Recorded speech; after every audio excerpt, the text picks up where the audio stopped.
Are you ready for the unexpected? Here we go. Number 1, taming rivers with simple tools. Floods should have wiped out early farmers. Instead, they figured out how to control water. In Mesopotamia, thousands of years ago, people dug canals and irrigation ditches by hand. No bulldozers, no pumps, just human sweat and baskets. Those ditches turned floodplains into farmland that fed cities. Egyptians took it even further. The Nile flooded every year, and instead of fighting it, they used it like a calendar. They predicted floods, built basins to store water, and invented the shaduf, a wooden lever that lifted water like a natural pump. Imagine a bucket on a stick, but so effective that farmers in rural Egypt still use it today. Number 2, turning deadly plants into medicine. The natural world is full of plants that want you dead. But ancient people saw danger. They experimented, failed a lot, and eventually discovered medicines that still exist today. Willow bark was chewed by ancient civilizations to relieve pain. That bark contains salicin, which later became the foundation for aspirin. The Chinese used artemisia plants to treat fevers, and modern science eventually confirmed it as a malaria cure. Even venomous creatures weren't safe from human curiosity. Snake venom was used in small doses as medicine to treat blood circulation problems. The courage it took to test this stuff. You chew the wrong leaf, you're gone. But thanks to their trial and error, we got early pharmacies, while modern people complain about swallowing vitamins. Number 3, building floating cities and houses. Floods used to wipe out entire villages. So what did ancient people do? They stopped fighting water and started living on top of it. The Aztecs built chinampas, floating gardens made of mud sticks and reeds. They basically hacked swamp real estate. These platforms were so fertile that crops grew year-round. Some historians even say chinampas could feed hundreds of thousands of people without a single tractor. It was like hydroponics, but invented centuries. Venice, Italy. It's basically a giant floating city, balanced on millions of wooden piles hammered deep into muddy lagoon ground. You think your landlord complains about leaky pipes? Try maintaining plumbing in a city where streets are literally water. And then you've got the Euros people of Peru who still live on floating islands made entirely of reeds. It's the ultimate renewable housing plan. Need a new bedroom? Just grab more reeds. Scientists have actually studied this lifestyle and found it surprisingly sustainable. Floating settlements adapt to rising water levels naturally. No sandbags, no floods that now happen every year. Just your house casually drifting higher with the tide. Honestly, given how climate change is going, floating cities might make a comeback. Number 4, conquering fire and smoke. Fire wasn't just a campfire for roasting meat.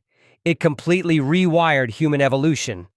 Anthropologists argue that cooking with fire actually shrank our jaws and freed up energy for bigger brains.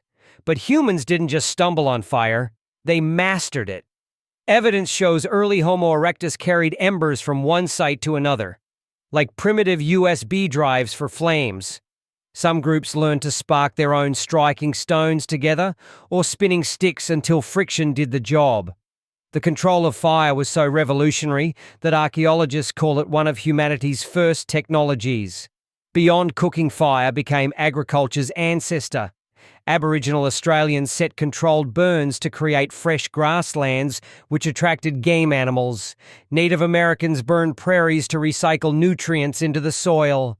Whole ecosystems were shaped not by nature alone, but by humans wielding fire like landscapers with torches.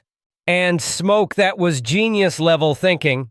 It wasn't just for chasing bees to steal honey. Hunters used it like a primitive GPS. Smoke signals sent messages across miles before the invention of writing. Nomads smoked meat to preserve it for months. Fire wasn't just survival. Fire became language, medicine, farming, and religion all wrapped in flames. Number 5, crossing oceans without modern navigation. You are in a tiny canoe surrounded by endless blue ocean. No GPS, no map, just stars overhead and waves beneath you. That was the life of Polynesian navigators. They memorized hundreds of star positions, ocean swells. and even the flight paths of birds to guide them to unseen islands. Some voyages were thousands of miles long. These sailors managed to colonize nearly every island in the Pacific from Hawaii to New Zealand. NASA was so impressed that they once invited a master Polynesian navigator to teach astronauts how to travel without electronics. If astronauts trained using caveman methods, you know it was genius. Number 6. Mining mountains with stone tools. Before drills, dynamite, and helmets, humans mined mountains with sticks, bones, and fire. Ancient miners lit fires against rock walls, then poured water on the hot stone. The rapid cooling cracked the rock, making it easier to break apart. That technique is called fire setting, and it worked well enough to dig tunnels deep into mountains. The Egyptians mined turquoise and copper this way. In Europe, miners went into dangerous caves with only stone hammers and baskets. No hard hats, no oxygen tanks. Yet they managed to haul out tons of ore that built the Bronze Age. Nature gave them mountains.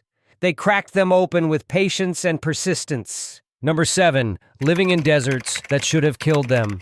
The desert is designed to kill you. No water, scorching days, freezing nights. But ancient humans found loopholes. The Nabateans carved entire water systems into rock. They had hidden cisterns, dams, and channels that trapped flash flood water and stored it for months. Nomadic tribes tracked insects and birds to find underground springs. In the Sahara, people dug underground tunnels that channeled groundwater over long distances.